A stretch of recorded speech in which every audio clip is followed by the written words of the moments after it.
Assalamualaikum, salam Malaysia Madani.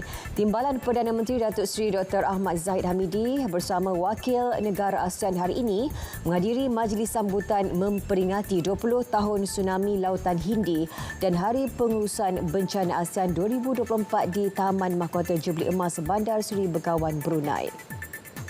Acara bagi memperingati kenangan pahit tragedi tsunami yang meragut lebih 230,000 nyawa di 14 negara yang memberi impak bencana besar kepada komuniti di Asia Tenggara dan rantau Lautan Hindi. Ia juga signifikan kerana kejadian bencana pada 2004 telah membentuk semula cara menangani dan pengurusan risiko bencana. Tragedi tsunami juga telah memperkukuhkan komitmen dan kesaling hubungan negara-negara ASEAN dan rantau ini agar setiap usaha berterusan diselaraskan bagi mengurangkan risiko bencana alam. Dalam pada itu, penduduk di Terengganu dinasihatkan agar sentiasa berwaspada dengan kejadian garis badai yang dijangka menyebabkan hujan lebat dan angin kencang dalam masa terdekat. Pengarah Jabatan Meteorologi Malaysia Met Terengganu, Rosli Zakaria berkata, ramalan cuaca signifikan telah dikeluarkan susulan ribut tropika Trami. Trami yang dikesan berada di Laut Cina Selatan dijangka bergerak ke barat menuju Vietnam. Kejadian tersebut menyebabkan peningkatan kelajuan angin di rantau negara sehingga 28 Oktober ini. Ia juga berpotensi membawa hujan berterusan di Sabah serta pembentukan garis badai di utara dan pantai timur dalam tempoh berkenaan. Sebab itu, Met Malaysia mengeluarkan amaran hujan lebat dan ribut petir di Terengganu terutama pada waktu petang dan awal malam. Orang ramai dinasihat sentiasa merujuk laman web Met Malaysia dan media sosial rasmi Met Malaysia untuk maklumat terkini. Pelaksanaan sistem ladang ayam tertutup bagi menggantikan sistem ladang terbuka dapat meningkatkan kecekapan pengeluaran dan mengurangkan kesan alam sekitar sekaligus meningkatkan pertumbuhan dan kemampanan industri ternakan ayam. Pelaksanaan itu dipersetujui Kementerian Pertanian dan Keterjaminan Makanan dalam mesyuarat bersama menterinya, Datuk Seri Muhammad Sabu dengan Exco Pertanian Negeri di Menara Lembaga Pertubuhan Peladang LPP Selasa lalu.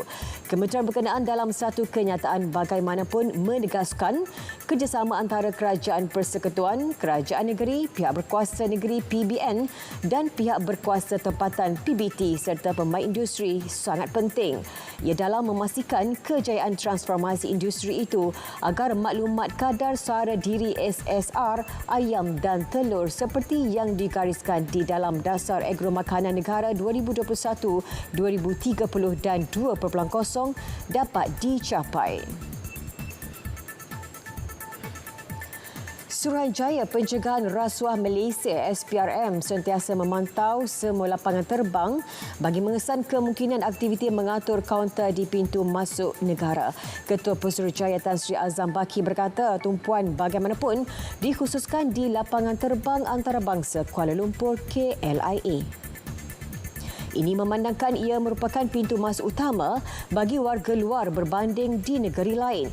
SPRM sebelum ini membongkar kegiatan sindiket membawa masuk warga asing termasuk dari Myanmar, Bangladesh, Indonesia, India, Pakistan dan Nepal melalui pintu masuk negara tanpa pemeriksaan pihak berkuasa. Sindiket berkenaan disyaki didalangi beberapa penguatkuasa sebuah agensi yang bertugas di pintu masuk negara bagi melepaskan kumpulan warga asing yang tiba tanpa melalui prosedur ditetapkan menerusi modus operandi counter setting. Gara-gara membuat kenyataan palsu dipaksa menjadi pelacur dalam program audio siar di aplikasi TikTok, seorang wanita didenda RM4,000 oleh Mahkamah Majistret Georgetown. Tertuduh Wan Ain Syatul Mimi Wan Yuzaidi mengaku bersalah atas pertuduhan yang dibacakan di hadapan Majistret Nurul Suhaila Baharin. Mengikut pertuduhan, kesalahan dilakukan 26 Julai lalu di Pangsapuri Projek Perumahan Rakyat Ampang Jajar, Jalan Permatang, Pau Butterworth. Sekian berita semasa dari Sungai ke Segara, Palestin pasti merdeka. Assalamualaikum, salam Malaysia Madani.